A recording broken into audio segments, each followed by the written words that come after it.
Now, the Islamist militant group Boko Haram is increasingly becoming a major problem for the Nigerian government. The sect is being blamed for more than 100 deaths this month across the nation's northern states.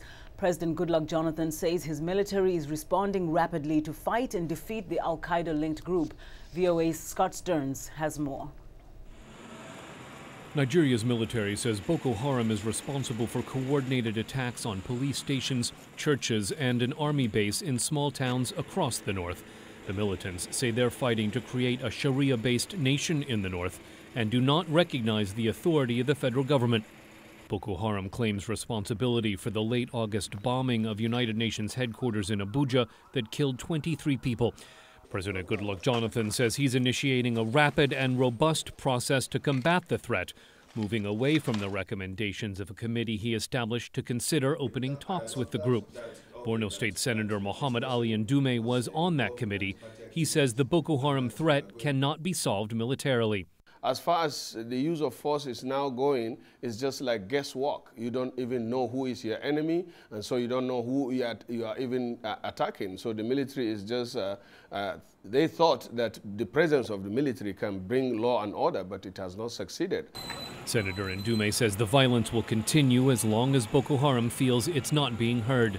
Dialogue in this case is very necessary, especially when you're dealing with a group that you cannot easily identify.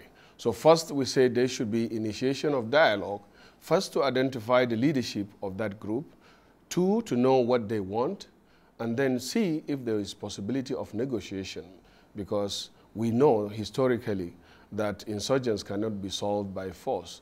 It can only be resolved by dialogue. Senator Ndume says part of addressing the Boko Haram threat is addressing the underlying social weaknesses of poverty and unemployment that have fueled its growth. Photographer John Oku says there are long-standing grievances in the north. The agitation has been there all along, just like the Niger Delta. They have been there protesting, agitating. Government will not do anything about it until they took to violence. Human rights activist Shehu Sani says violence is spreading from military to civilian targets, in part because there's no avenue for dialogue. Boko Haram are somehow in their own thinking that the only way for the government to take them serious is to go beyond the targets of government and towards to international institutions like the United Nations, so that the message will be sent very clear to the world and the government can be embarrassed. President Jonathan says there are no sacred cows in the drive to expose those behind Boko Haram.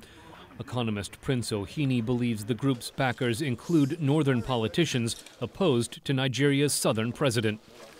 This group we are talking about is masterminded by the political prowess, those are in powers. They sponsor these children, give them gun to fight for their political interests. University of Abuja sociology professor Abubakar Umar Kari agrees politicians may be involved, saying the violence could be an outgrowth of the intense contest for power in Nigeria. So it is possible that some fifth columnists or some disgruntled politicians or people who have an axe to grind with the present government who want to unleash terror and havoc on the nation and hide behind the Boko Haram people, because they are the people who always are associated with violence. President Jonathan's trying to minimize any economic impact of the continuing violence by telling business leaders that Boko Haram is a temporary setback, and anyone who fails to invest in Nigeria because of the threat will come to regret it.